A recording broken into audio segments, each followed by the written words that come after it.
Un acteur qui aujourd'hui multiplie le nombre de nuitées, mais qui favorise aussi les hôteliers. Alors ça, je l'ai appris en préparant cette interview, c'est d'ailleurs la défense d'Airbnb, mais il faut la souligner. Un hôtel parisien sur 5 utilise la plateforme Airbnb pour ses réservations. Il ne joue donc pas cavalier seul. Il faut leur Bien sûr, simplement la question qu'il faut se poser, c'est comment on développe à la fois le tourisme, et c'est absolument nécessaire, mais comment on fait en sorte que ce développement du tourisme ne se retourne pas contre les habitants eux-mêmes. Et on voit que dans un certain nombre de villes, je pense en particulier à Barcelone, on a eu un tel surtourisme qu'au final, ce sont les habitants qui ont fini par en souffrir.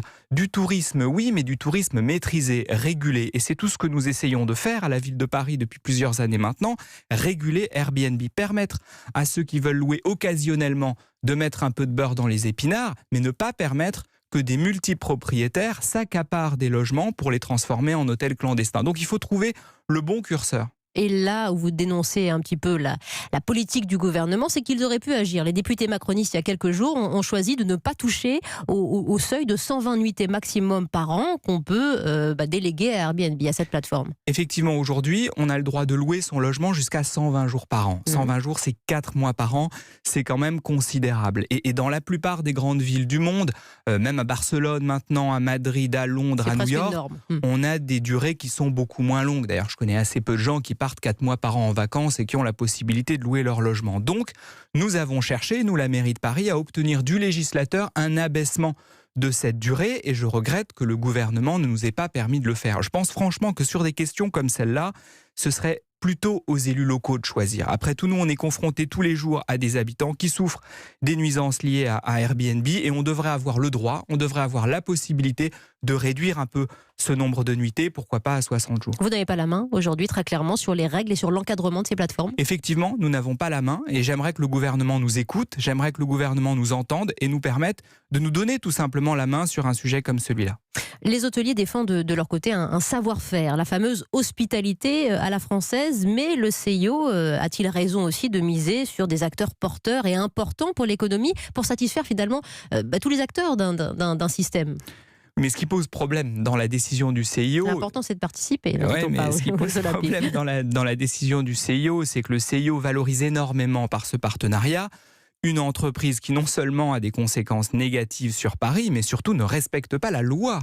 C'est-à-dire qu'on choisit de valoriser une entreprise qui enfreint la loi française. Airbnb ne respecte pas la loi. C'est une plateforme qui est censée, de par la loi, retirer les annonces illégales. Airbnb continue à gagner de l'argent, à toucher des commissions sur des annonces illégales qui dépassent la durée des 120 jours dont on parlait tout à l'heure, qui par ailleurs ne paye pas ses impôts en France. Airbnb paye autant d'impôts qui paye les taxes de séjour, 24 millions de taxes de séjour. Il collecte la taxe de séjour. Il ne la paye pas, ce qui n'est pas tout à fait la même chose. Mais surtout, Airbnb paye en gros autant d'impôts qu'un hôtel 3 étoiles à Périgueux. Quand on sait l'ampleur de l'activité d'Airbnb, on se dit qu'il y a un problème. Et donc, que le CIO choisisse de valoriser une entreprise comme celle-là me pose problème, surtout qu'il y a quand même suffisamment d'entreprises qui respectent les lois et qui payent leurs impôts pour qu'on valorise plutôt celle-là. On va écouter la défense de Tony Estanguet, président du comité d'organisation des JO de Paris 2024. Il répondait à Jean-Gabriel Bourgeois sur Europe 1. Pour lui, ce partenariat ne met pas les relations avec les hôteliers en péril, hôteliers qui lui ont écrit cette semaine.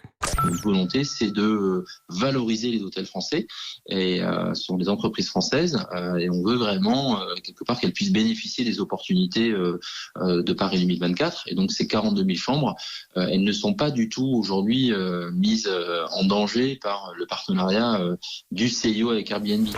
Comment on calme la colère des hôteliers de votre côté quand on travaille à la mairie de Paris, Yann Brossat, comme vous ?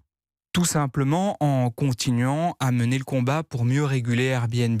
C'est-à-dire qu'il y a bien sûr le choix du CIO, et c'est un choix dans lequel la ville de Paris n'a pas de rôle, puisque nous avions alerté justement le CIO sur les conséquences d'un tel partenariat. La maire de Paris avait écrit au patron du CIO. Nous, en tout cas, notre détermination à réguler l'activité d'Airbnb, elle est sans faille, et nous allons continuer à batailler en menant évidemment des contrôles et en faisant pression sur le gouvernement pour qu'il prenne ses responsabilités. Elle l'annonçait en septembre, Anne Hidalgo, qui appelait à aller plus loin dans la loi avec l'interdiction de ces logements dans un certain nombre d'arrondissements de la capitale. Vous travaillez sur la question encore, Yann Brossard ? Oui, je pense qu'il y a un certain nombre de quartiers où on aurait besoin, dans le centre de Paris, dans le centre historique de Paris, où on aurait besoin sans doute d'aller plus loin et d'aller vers une interdiction d'Airbnb. Quand vous voyez la situation sur l'île Saint-Louis, où on a quasiment plus d'habitants, où on n'a plus que des magasins de souvenirs, je ne crois pas que ce soit ce qu'on veut faire de ces quartiers-là. On a besoin de quartiers habités et pas de quartiers qui sont uniquement visités. Avec un nouveau décret aussi, le 1er décembre, qui entrera en circulation, qui permettra aux communes de contraindre Airbnb à transmettre une liste précise de logements loués. Donc,